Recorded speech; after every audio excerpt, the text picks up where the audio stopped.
6 মাসের মাথায় এই প্রথম দেশে থাকা নেতা কর্মীদের উদ্দেশ্যে ভাষণ দেবেন বাংলাদেশের সাবেক প্রধানমন্ত্রী শেখ হাসিনা।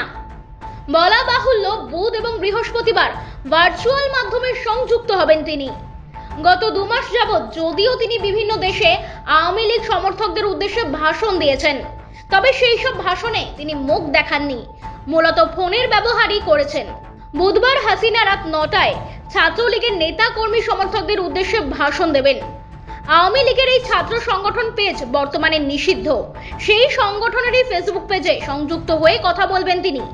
পরদিন একই সময় ভাষণ দেবেন আওয়ামী লীগের ফেসবুক পেজ এবং অন্যান্য সমাজ মাধ্যমে যুক্ত হয়ে। তবে এই দুদিনই হাসিনার ভাষণের সময় পাল্টা কর্মসূচি ঘোষণা করেছে বৈষম্য বিরোধী ছাত্র আন্দোলনের নেতৃত্বরা। তারা জানিয়েছে, হাসিনার ভাষণের সময় ঢাকার প্রতিটি মোড়ে জুলাই বিপ্লব ও গণ অভ্যুত্থানের ভিডিও দেখানো হবে। মানুষকে স্মরণ করিয়ে দেওয়া হবে কিভাবে হাসিনার নির্দেশে পুলিশ গণহত্যা চালিয়েছিল।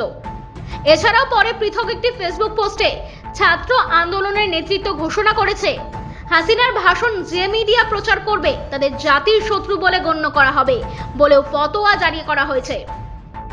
উল্লেখ্য, গত বছর 5ই আগস্ট গণ অভ্যুত্থানের মুখে দেশ ছাড়তে বাধ্য হয়েছিলেন শেখ হাসিনা। ভারত তাকে আশ্রয় দিয়েছে। মঙ্গলবার তার ভারতে থাকার 6 মাস পূর্ণ হলো। অপরদিকে 7ই ফেব্রুয়ারি মোহাম্মদ ইউনূসের অন্তর্বর্তী সরকারেরও 6 মাস পূর্ণ হবে। হাসিনার ভাষণ বাংলাদেশের নতুন প্রজন্মের উপর কতটা প্রভাব ফেলে এখন এটাই দেখার। ব্যুরো রিপোর্ট, আর বেনাম নিউজ।